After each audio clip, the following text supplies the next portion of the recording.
रूस यूक्रेन के बीच cease fire पर सहमति नहीं बनी और ट्रंप ने कहा कि फिलहाल इतनी जल्दी सीज फायर संभव नहीं है।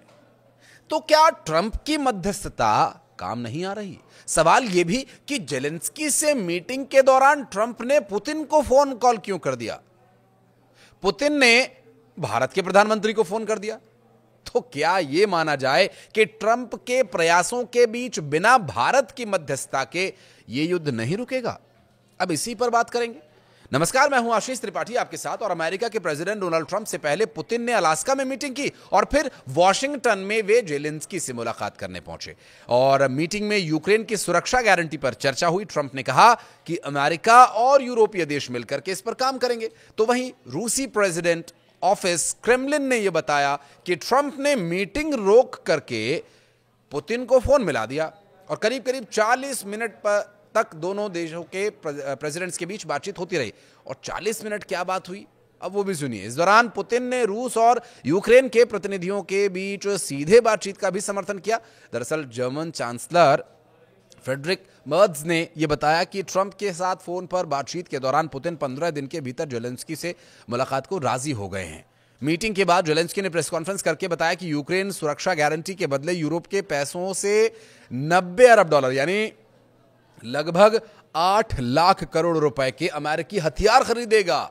इस बैठक के बाद ट्रंप ने दोनों देशों को लेकर एक बड़ा बयान दिया। उन्होंने कहा कि रूस के राष्ट्रपति व्लादिमीर पुतिन और यूक्रेन के राष्ट्रपति व्लादिमीर जेलेंस्की के बीच शांति वार्ता कराने की तैयारी शुरू हो चुकी है। ट्रंप ने यह जानकारी व्हाइट हाउस में यूरोपीय नेताओं और जेलेंस्की के साथ बैठक के बाद दी। ट्रंप ने यह बताया कि उन्होंने पुतिन से फोन पर बातचीत की और इसके बाद उन्होंने जेलेंस्की और पुतिन के बीच एक बैठक की योजना बनाना शुरू कर दिया है।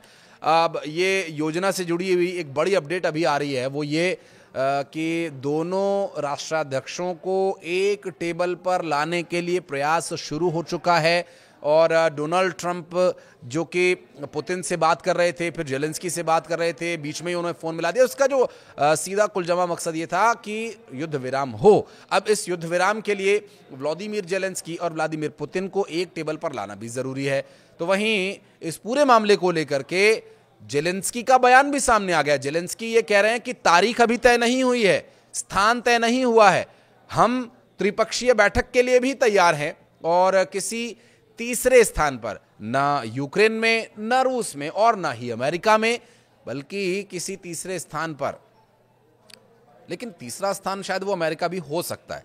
अगर अमेरिका को हटाते तो वो चौथा स्थान होता, लेकिन वो तीसरे स्थान की बात कर रहे हैं। तो तीसरे स्थान पर यानी अमेरिका में भी या फिर कहीं और जहां भी ये जगह तय होगी, जेलेंस्की और पुतिन मुलाकात करेंगे और युद्ध खत्म करने के लिए बातचीत होगी। हालांकि जेलेंस्की की तरफ से जो शर्तें रखी गई हैं, जिसमें कि युद्धबंदियों की रिहाई, रूस के द्वारा कब्जा की गई जमीन को छोड़ना या यूक्रेन के द्वारा जो कब्जा की गई जमीन है उसे रूस को वापस देना, ये सब शामिल है। उनका ये कहना है कि जो युद्धबंदियां उन्हें रिहा किया जाए और सुरक्षा की गारंटी सबसे महत्वपूर्ण जो शर्त उन्होंने रखी है। ये 3 शर्तों में सबसे प्रमुख शर्त ये भी है कि सुरक्षा की गारंटी दी जाए। मसलन कि जब युद्ध रुके, युद्ध विराम हो, तो फिर सुरक्षा की गारंटी हो कि अब हमला नहीं होगा या फिर युद्ध की स्थितियां नहीं बनेंगी और ऐसी कोई परिस्थिति बननी चाहिए। हालांकि अभी बैठक के लिए स्थान तय नहीं हुआ है, तो इसमें समय लग सकता है कि क्या होगा। साथ ही उन्होंने ये भी कहा कि खुद दोनों नेताओं के साथ एक त्रिपक्षीय शिखर सम्मेलन भी करेंगे।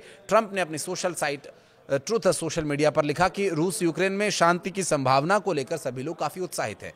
मीडिया रिपोर्ट्स के अनुसार बातचीत से जुड़े एक सूत्र ने बताया कि पुतिन ने भी जेलेंस्की से मिलने पर सहमति जताई है। इसके साथ ही ट्रंप ने इसके पहले कहा कि इस संभावित शांति समझौते के तहत उन्होंने यूक्रेन को सुरक्षा गारंटी देने पर भी चर्चा की, जिसमें यूरोपीय देश मुख्य भूमिका भी निभाएंगे और अमेरिका के साथ समन्वय करेंगे। हालांकि उन्होंने यह भी साफ कर दिया कि रूस अब भी यूक्रेन को नाटो में शामिल करने के खिलाफ है, लेकिन पश्चिमी सुरक्षा गारंटी देने को तैयार हो सकता है। तो वहीं इससे पहले जेलेंस्की ने सोमवार को अमेरिकी प्रेसिडेंट डोनाल्ड ट्रंप के साथ हुई बातचीत को अब तक की सबसे अच्छी और पॉजिटिव बातचीत बताया। उन्होंने ये कहा कि बैठक में दोनों नेताओं के बीच यूक्रेन को दी जाने वाली सुरक्षा गारंटी को लेकर अहम चर्चा हुई। उन्होंने ये भी कहा कि हमारी राष्ट्रपति ट्रंप से बहुत अच्छी बातचीत हुई है और ये अब तक की सबसे पॉजिटिव और सकारात्मक बातचीत है। उन्होंने आगे कहा, साफ कीजिए, शायद सबसे बेहतरीन बातचीत भविष्य में हो।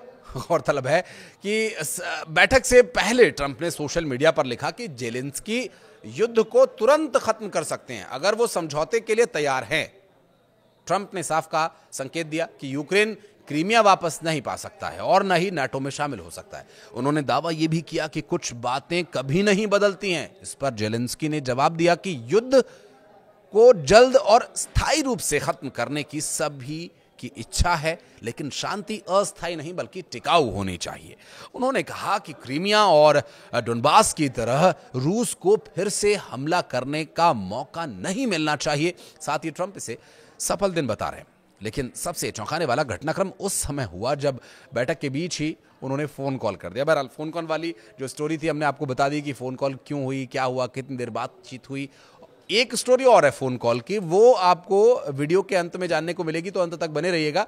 चूंकि अलास्का में 15 अगस्त को मुलाकात हो चुकी थी। उस बैठक में दोनों नेताओं ने रूस यूक्रेन युद्ध पर करीब 3 घंटे चर्चा भी कर ली थी और तब से ही ट्रंप एक त्रिपक्षीय शांति बैठक करवाने की कोशिश में जुटे हुए। ये ट्रंप का अपना तरीका है, जिसमें पुतिन, जेलेंस्की और ट्रंप खुद तीनों शामिल हो। और व्हाइट हाउस में बैठक के बाद डोनाल्ड ट्रंप ने सोशल मीडिया पर इसके बारे में जानकारी दी और पूरा बताया कि कैसे फ़ोन पर बात हुई और जेलेंस्की को आमने सामने बिठा करके वो बातचीत करने के इरादे को आगे बढ़ाने जा रहे हैं। और इसके बाद फिर दोनों राष्ट्राध्यक्षों के साथ त्रिपक्षीय बैठक में वे शामिल होंगे। तीसरा पक्ष बनने के लिए भी पुतिन के साथ और जेलेंस्की के साथ वो बैठने को भी तैयार है। डोनाल्ड ट्रंप, उनका कहना है कि मैं तीसरा पक्ष बनने को भी तैयार हूं। और इस तरह संभावित बैठक की तारीख या स्थान जब सामने आएंगे तो हम एक और वीडियो इसके संबंध में आपके लिए लेकर आएंगे और कुछ और तथ्य जो इस मीटिंग से युद्ध को रोकने की संभावनाओं के बारे में चर्चा करने के लिए होगा। दरअसल अमेरिकी राष्ट्रपति के प्रयासों की काफी तारीफ जेलेंस्की ने की और साथ ही पुतिन ने हालिया अलास्का दौरे के दौरान मिली मेहमान नवाजी और बात की प्रगति के लिए भी ट्रंप का धन्यवाद किया। तो जेलेंस्की भी तारीफ कर रहे हैं, पुतिन भी तारीफ कर रहे हैं, डोनाल्ड ट्रंप अच्छे से दोनों की आवभगत कर रहे हैं। दोनों नेताओं को यूक्रेन संकट और युद्ध विराम को लेकर संपर्क बना हुआ है। यूक्रेन युद्ध फरवरी 2022 में रूसी हमले के साथ शुरू हुआ था और जब जंग में ये दोनों देश गए तो लाखों लोग विस्थापित हुए, हजारों का अब तक यहाँ पर जान जा चुकी है। सोमवार को मीटिंग में यूरोपीय नेताओं ने ट्रंप की शांति के प्रयासों की भी सराहना की और पुतिन पर युद्ध विराम का दबाव बनाना न छोड़े, इसके लिए भी उन्होंने इसका समर्थन किया। और एक हफ्ते में दूसरी बार एक फोन बजा जो कि भारत में रिंग हुआ। जी हां, प्रधानमंत्री नरेंद्र मोदी के पास फोन कॉल आया रूस के प्रेसिडेंट का, जब उन्होंने बातचीत की डोनाल्ड ट्रंप से। तो उसके बाद उन्होंने फिर प्रधानमंत्री नरेंद्र मोदी को भी फोन किया और रूस के राष्ट्रपति व्लादिमीर पुतिन का ये फोन एक हफ्ते में दूसरी बार आया है।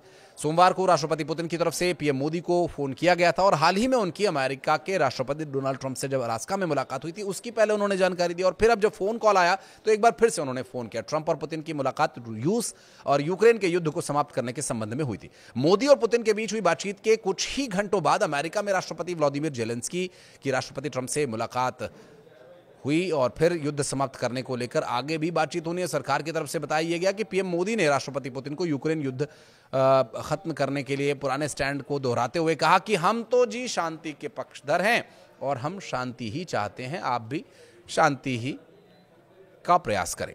बहरहाल यहां विदेश मंत्री एस जयशंकर भी रूस जाने वाले हैं, जबकि पिछले हफ्ते एनएसए अजीत डोभाल वहां गए थे और इस महीने में दोनों नेता चीन में शंघाई सहयोग संगठन यानी एससीओ की बैठक में भी हिस्सा लेने वाले हैं। और हो सकता है कि इसके संबंध में भी उनकी बातचीत हुई हो, लेकिन युद्ध के रोके जाने का प्रयास बहुत ही महत्वपूर्ण है। अब भारत की भूमिका यहाँ क्या रहती है आगे आने वाले वक्त में, ये भी देखने का विषय होगा। कुछ कहना चाहे तो कमेंट सेक्शन में आकर आप अपनी प्रतिक्रिया दे सकते हैं। धन्यवाद।